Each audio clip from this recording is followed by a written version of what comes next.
കിലുക്കിലാങ്ക് ഇങ്ങനെ ചെപ്പി ഓടിയോ. അപ്പോൾ ഞാനിപ്പോൾ എവിടെയുള്ളതെന്ന് വെച്ചാൽ ഉത്തരാഖണ്ഡിലുള്ള നമ്മുടെ തന്തൂരി ചായൻ്റെ അവിടെയാണ് കേട്ടോ. വളരെ മനോഹരമാണ്. ചെറിയ കപ്പുകളൊക്കെ ഇങ്ങനെ നിരത്തി വെച്ചിട്ട് അതിൻ്റെ ഇടയിൽ ചെറിയൊരു പെട്ടിയുണ്ട്. ആ പെട്ടിയുടെ ഉള്ളിൽ മൊത്തം കനലൊക്കെ ഇട്ട് അതിൽ കുറേ ഇതുണ്ടോ കനൽ കിടക്കുന്നുണ്ടോ, നല്ല തീ ചൂള പോലെ ആ കനലിലെ കുടം കിടക്കുന്നുണ്ടോ. ആ കുടം ചുട്ട് പഴുത്ത കുടമാണ് കേട്ടോ.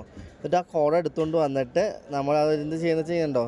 ഇപ്പം ഞാനൊന്ന് പറഞ്ഞപ്പോൾ എനിക്ക് വേണ്ടി ചെയ്യുന്നതാണേ. ആ കുട അവരെടുക്കും. ആ എടുത്തുകൊണ്ട് വന്ന് കണ്ടോ, പക്ഷേ എൻ്റെ പൊന്നോ അഗ്നി പർവ്വതം പോലെ തോന്നുന്നില്ലേ.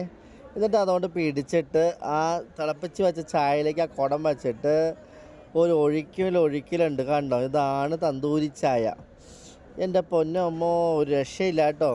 നിങ്ങളൊക്കെ കുടിച്ചിട്ടുണ്ടെങ്കിൽ പറയണം കേട്ടോ. ഞാനിപ്പോൾ 2-3 പ്രാവശ്യം ട്രൈ ചെയ്ത് നോക്കി, എനിക്ക് വളരെയധികം ഇഷ്ടപ്പെട്ടു.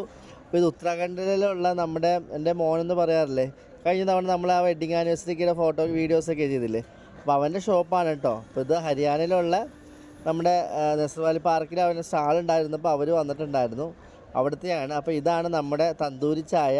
തന്തൂരി ചായ കുടിക്കാത്തവർ ആരെങ്കിലും പറയണം കേട്ടോ. പിന്നെ എല്ലാവർക്കും സുഖമാണെന്ന് പ്രതീക്ഷിക്കുന്നു. ഞാൻ നിങ്ങളുടെ സ്വന്തം അമ്മക്കുട്ടി. അപ്പോൾ കിലുക്കിലാക്കി ഇങ്ങനെ ചെപ്പി ഓടി വാ ചായ കുടിക്കാൻ. ചായ കുടിക്കട്ടോ, എല്ലാവരും ചായ കുടിച്ചിട്ട് പറയണ അഭിപ്രായം കേട്ടോ.